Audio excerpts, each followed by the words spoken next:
ഡൽഹി വേരിയെ സംബന്ധിച്ചിടത്തോളം ഒരു over weight rating ആണ് നൽകിയിരിക്കുന്നത്. ഏകദേശം 21% ഒരു അപ്സൈഡ് പൊട്ടൻഷ്യൽ ഈ ഒരു ഓഹരിയിൽ കാണാൻ സാധിക്കുന്നു എന്നൊരു കാര്യമാണ് നിലവിൽ ഇപ്പോൾ JP Morgan ചൂണ്ടിക്കാണിക്കുന്നത്. ടാർഗറ്റ് പ്രൈസ് ആയിട്ട് 575 രൂപയുടെ ഒരു ടാർഗറ്റ് പ്രൈസ് ആണ് നിലവിൽ JP Morgan ഇപ്പോൾ നൽകിയിരിക്കുന്നത്. നിലവിൽ ഡൽഹി വേരിയുടെ ഒരു ട്രേഡിംഗ് നോക്കുകയാണെങ്കിൽ 479 രൂപ എന്ന് പറഞ്ഞൊരു നിരക്കിലാണ് ട്രേഡിംഗ് നടന്നുകൊണ്ടിരിക്കുന്നത്.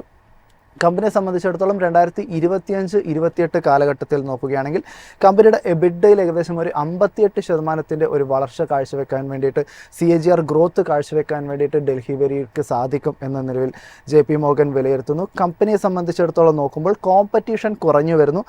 കമ്പനിയുടെ സ്കെയിലിംഗ് ബെനിഫിറ്റ്, അതായത് സ്കെയിലിംഗ് ബെനിഫിറ്റ് എന്ന് പറയുന്നത് കമ്പനി വളരെ ലാർജായിട്ട് ഓപ്പറേറ്റ് ചെയ്യുമ്പോൾ കോസ്റ്റിലും മറ്റൊക്കെ പെർ യൂണിറ്റ് കോസ്റ്റുകളിലും ഒക്കെയുള്ള ഒരു കുറവ് നിലവിലിപ്പോൾ ഡൽഹി വേരിയെ സംബന്ധിച്ചിടത്തോളം ഉണ്ടാകും.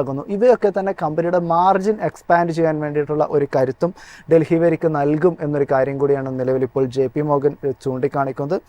ടെക്നോളജിക്കലി പരിശോധിക്കുകയാണെങ്കിൽ വളരെ കോമ്പറ്റീറ്റീവ് അഡ്വാൻറ്റേജ് നൽകുന്ന പല കാരണങ്ങളും ഡൽഹി വേരിക്ക് ഈ ഒരു ലോജിസ്റ്റിക് ബിസിനസ്സിലുണ്ട്. അതിൽ തന്നെ എടുത്തു പറയേണ്ടത് എക്സ്പ്രസ് രീതിയിൽ തന്നെ ലോജിസ്റ്റിക്സ് കൈകാര്യം ചെയ്യാൻ ഡൽഹി വേരിക്കുള്ള ഒരു ശേഷി എന്ന് പറയുന്നത് മറ്റ് കമ്പനികളുമായിട്ട് കമ്പയർ ചെയ്യുമ്പോൾ വളരെ മികച്ചതായി തന്നെ നിൽക്കുന്നു എന്നുള്ളത് ഡൽഹി വേരിക്ക് പ്രത്യേകമായിട്ടുള്ള ഒരു അഡ്വാൻറ്റേജ് നൽകുന്ന ഒരു കാര്യമാണ്.